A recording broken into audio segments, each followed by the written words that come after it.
Sutra. Ananda said to the Buddha, "World honored one, the third one has explained the two meanings. Yet, as I now contemplate people in the world, I believe that if they try to untie a knot and cannot find its center, they will never get the knot undone." Commentary. Having listened to all the principles explained above, Ananda has another doubt, so he constructs arguments where there is no room for argument. Ananda said to the Buddha, "World honored one, the third one has explained the two meanings. This refers to two kinds of decisive meanings, one which makes use of the mind subject to production and extinction to cultivate, and one which does not make use of the mind subject to production and extinction in cultivating. Yet, as I now contemplate people in the world, I believe that if they try to untie a knot and cannot find its center, if you don't know where the center of the knot is, they will never get the knot undone. Since they can't even locate the center of the knot, how can they untie it? Sutra. World honored one, I and all the other sound hearers in the great assembly who are not beyond learning are the same way. From time without beginning, we have been accompanied in birth and death by ignorance. We have obtained these gurus of erudition and are said to have left the home life, yet in fact we act like someone with a recurrent fever. Commentary. Ananda is very frank. He has the natural happiness and innocence of a child. He is very naive. World honored one, I and all the other sound hearers in the great assembly who are not beyond learning are the same way. The first three stages of arhatship are not beyond learning. When one reaches the fourth fruition, one is beyond learning. Without hearers are like a person trying to untie a knot. We don't know where the center of the knot is. At what place do we untie the knot? You have said that we can make use of the six sense organs, but which sense organ do we actually start with? Which organ is the very last to be released? Right now, we have no idea. From time without beginning, we have been accompanied in birth and death by ignorance. From beginningless compass until today, we have been born and have died, doing one thing in this life and something else in the next life. In this life, you believe in Buddhism, but in the next life, you don't. Or in this life, you don't believe in Buddhism, and in the next life, you do. Or perhaps you believe in Buddhism, but you don't really understand it very well. You vacillate and only dabble in it. In this way, we become inseparable from ignorance.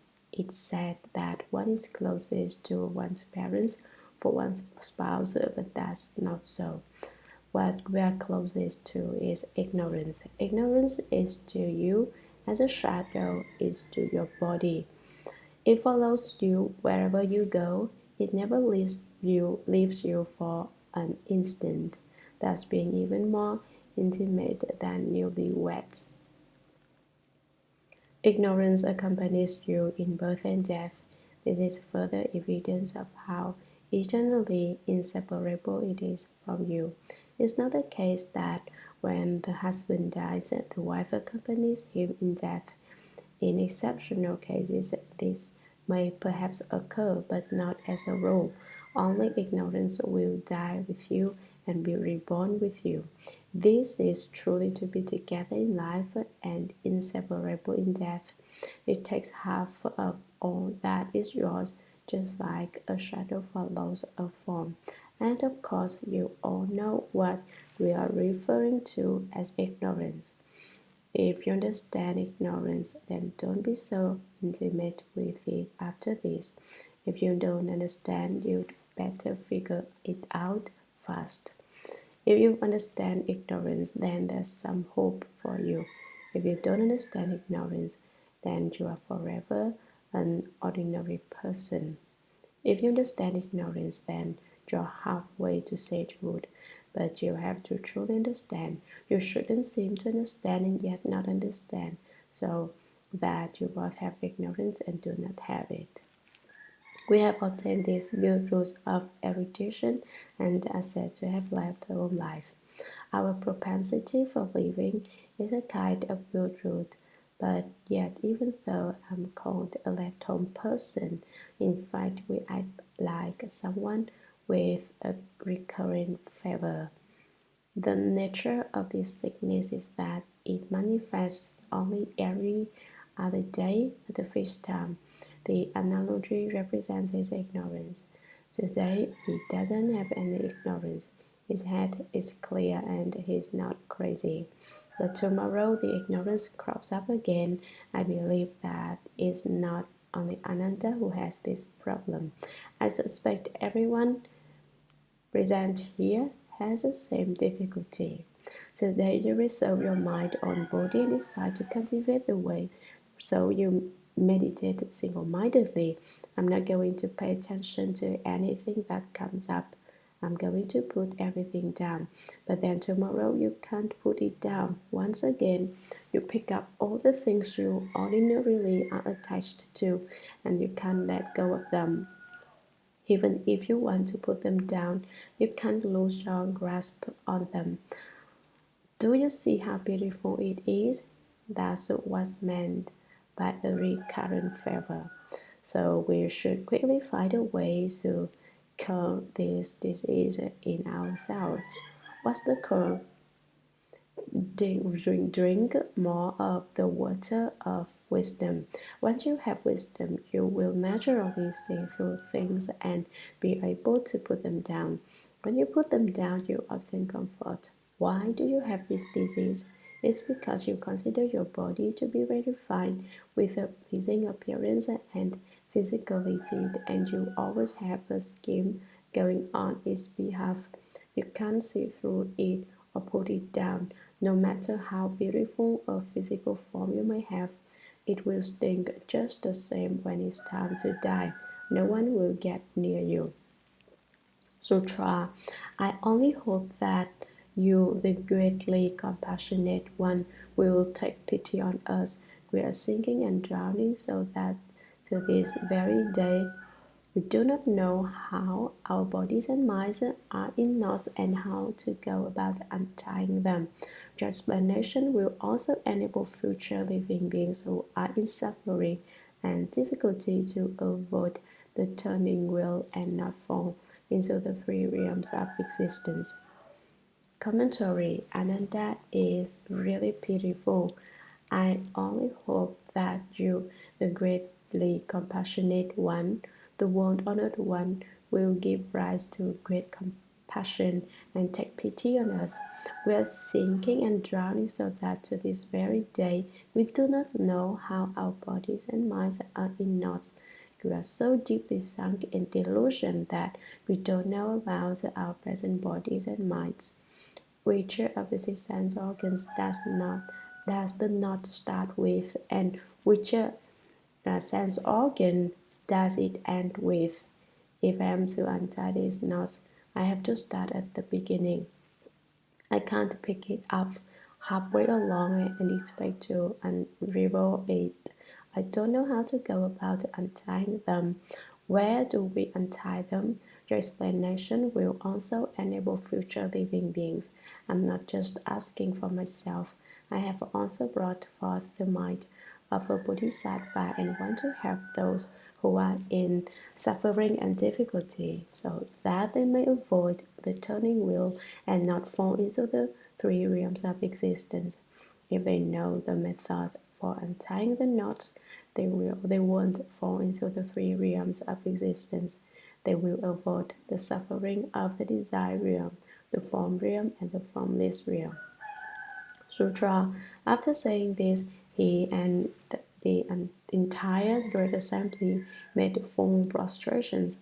He wept profusely and with sincere anticipation awaited the unsurpassed instruction of the Buddha, the first come one.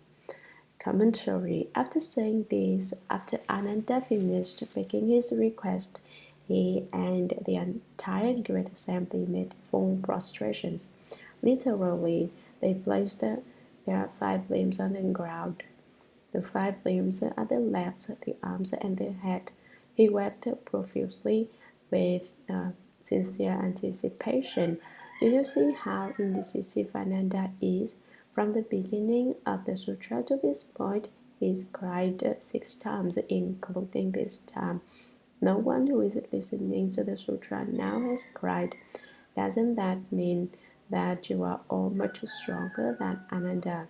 Ananda listened to Shakyamuni Buddha's discussions and explanations as they investigate the Dharma, and he cries.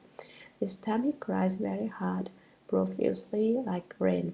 His tears were probably enough to wash his face clean. Anticipation literally means to stand on tiptoe. This represents the depth of Ananda's sincerity. Perhaps this word is the origin of women's high-heeled shoe. They read that Ananda was sincere to the point of being on tiptoe, and they decided to walk around with the same attitude. He awaited the unsurpassed instruction of the Buddha, the first come one.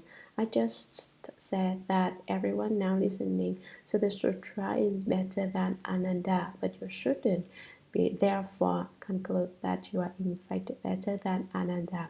To tell you the truth, I was poking fun at you. Oh, you say the teacher has to poke fun at the disciples. If I didn't poke fun, you wouldn't bring forth the resolve to study. Ananda cried because he was so intent upon seeking the Dharma, so profoundly sincere. He realized that although he had been certified to the first fruit of arhatship, he still was not clear about the Buddha Dharma, so he felt very repentant. That is why he wept remorsefully. And why haven't you cried? I tell. Basically, you are unconcerned about the Buddha Dharma.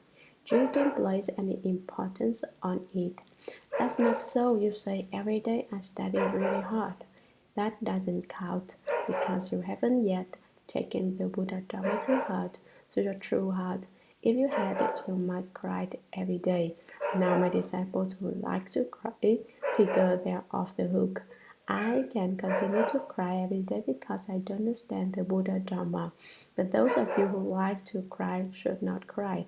You should try to get yourselves under control and calm down. And those who don't cry should feel ashamed and ask yourself, why don't I understand the Buddha Dharma? If you can weep because of that and as remorsefully as Ananda does here, then there's some hope for you. Those who don't mind crying, they can try it out. Those who don't like to cry won't be forced to do so. And those who enjoy crying can't cry. That's the way the Buddha Dharma goes. Those who go too far should be reined in a bit. Those who don't go far enough should exert themselves a bit. That's the ultimate meaning of the middle way. Sutra. Then the world-honored one took pity on Ananda and those in the assembly with something left to study, as well as on living beings of the future, in order to help them transcend the world and become eyes for the future. Commentary. And is when Ananda asked the Buddha for his unsurpassed instruction, the world-honored one took pity on Ananda and on those in the assembly with something left to study. Those with something left to study refers to the first 3 fruitions of sagehood, the positions of Shodapana, Sakridagamin, and Anagamin, as well as all living beings of the future. The future refers to our present time. We are the living beings of the future. In order to help them transcend the world, this is a proper cause. The world refers to ordinary beings. those who transcend the world, others sought hearers, their hearts, those enlightened to conditions, the Bodhisattvas and the Buddhas, for the sake of having them transcend the world and become eyes for the future, that they might be the eyes for all living beings in the future. The Buddha does something extraordinary. Sutra, he wrapped the crown of Ananda's head with his Jambunada purple golden bright hand. Instantaneously, all the Buddha lands in the 10 directions quaked in 6 ways. Commentary. He wrapped the crown of Ananda's head with his Jambunada purple golden bright hand. His hand was the color of the gold of the jambu tree in southern Jambudvipa. In Buddhism, the gesture of wrapping the crown of the head represents compassionate care and protection. Instantaneously, all the Buddha lands in the 10 directions quaked in 6 ways. The 6 kinds of earthquakes have been discussed before. When a person who is cultivating the way opens enlightenment and accomplishes Buddhahood, the 6 earthquakes occur. When the Buddha is about to speak the unsurpassed wonderful Dharma, the 6 also occur. In the Dharma Ending Age, when someone is certified to the fruition of sagehood, the 6 kinds of earthquakes occur. There are various reasons for them. When the heavenly demons and adherents of external paths want to harm someone, they can also make the earthquake, but not necessarily in these 6 ways. There is no fixed number to the kinds of earthquakes demons cause. For instance, recently there was an earthquake in the Philippines which was reported to have killed 400 people. Though I imagine that was a modest estimate, I believe it was at least 500 or 600 as I see it. That kind of incident is a response to living beings' karma, in which the heavenly demons and adherents of external paths come to destroy our world. That's what happens whenever there's a natural disaster or a man-made calamity. But if there is a high sanghan with great virtue at the place where a calamity is to occur, for instance, in the Philippines, or if there is a bodhisattva or an arhat who has been certified to the fruition living at that place, then the disaster can be averted. When a person of greatly virtuous practice goes even into the most dangerous situations, he can turn the inauspicious into the auspicious. He can make difficulties become fortunate circumstances.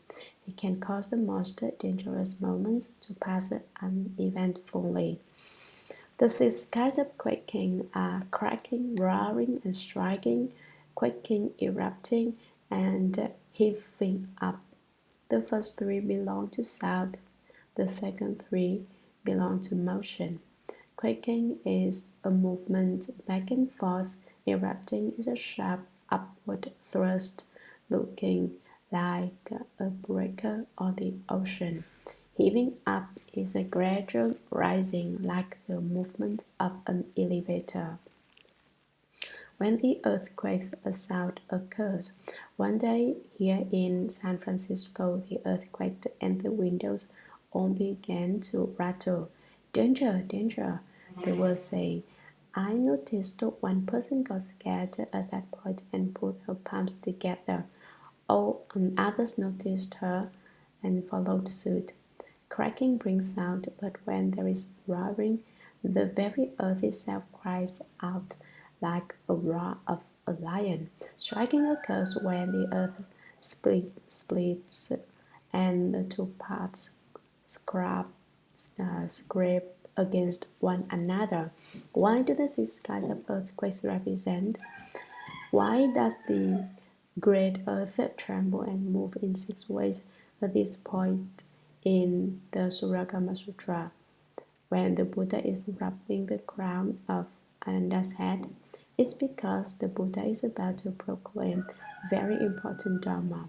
All the Buddhas of the 10 directions have come to praise him in a single voice. That's the situation. It also represents the liberation of the six sense organs, the release of the six knots. Ananda has just asked about the source of the six knots and how to end them. He asked where their beginning and end are. And the Buddha is about to explain this doctrine, so he wrapped the crown of Ananda's head, and the great earth trembled and moved in 6 ways. Sutra. The first come one, as numerous as the fine motes of dust, each dwelling in its respective world, emitted a precious light from the crown of his head. Commentary. Thus come one, as numerous as fine motes of dust, at many Buddhas, each dwelling in his respective world. Each Buddha was dwelling in his own Buddha land.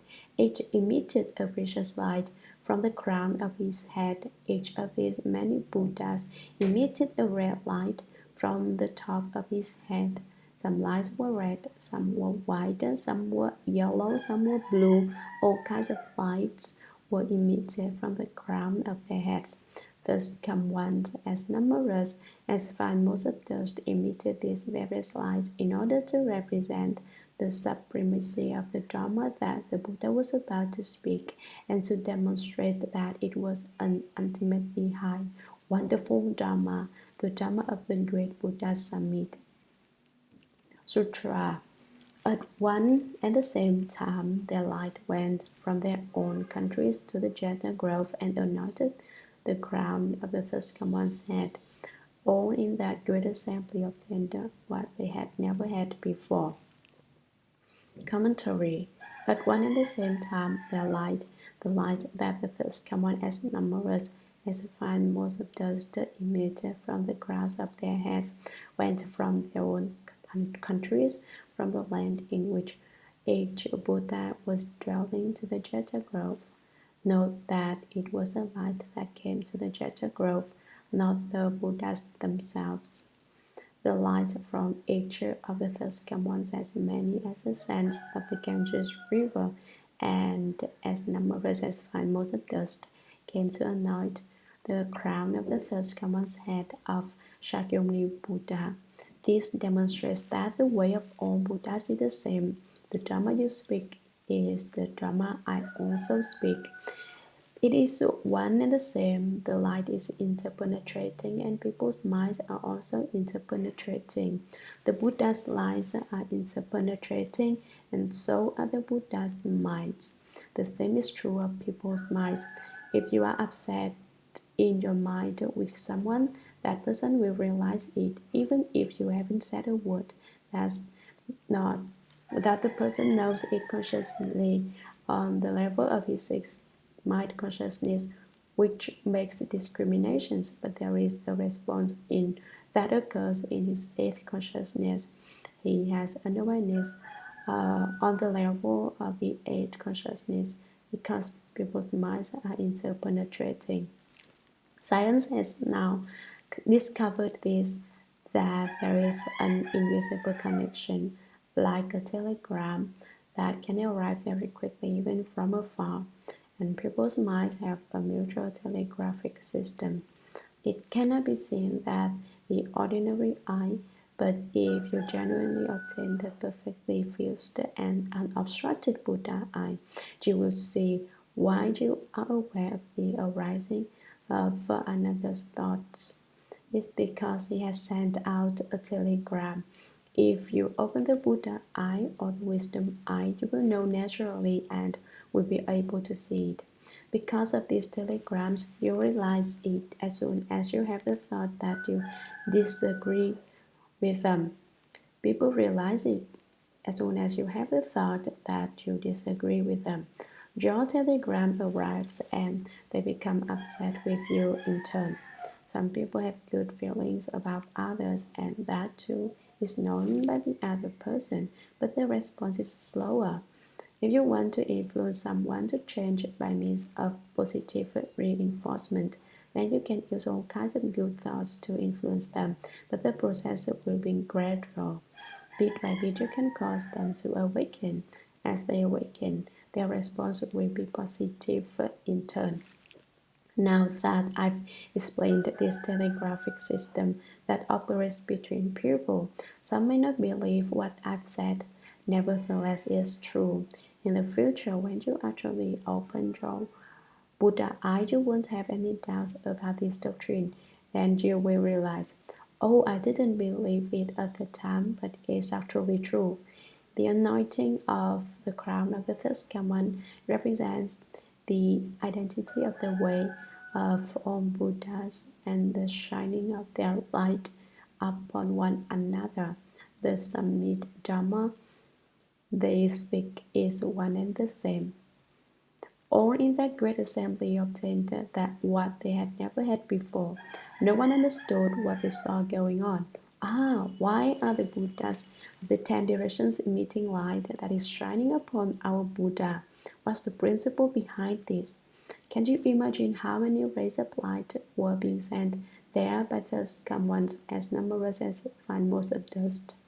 The light was immeasurable, but it was not the least bit mixed up. Everyone very clearly in the mind the crown of the first command's head. Those who had opened their Buddha eyes, those who had attained the first three fruitions of arhatship, did not understand what they saw. Even those who had attained the fourth fruition of arhatship did not understand it clearly. The reason they didn't understand is that they had never seen such a thing before. Obtained what they had never had before means they had never experienced anything like this.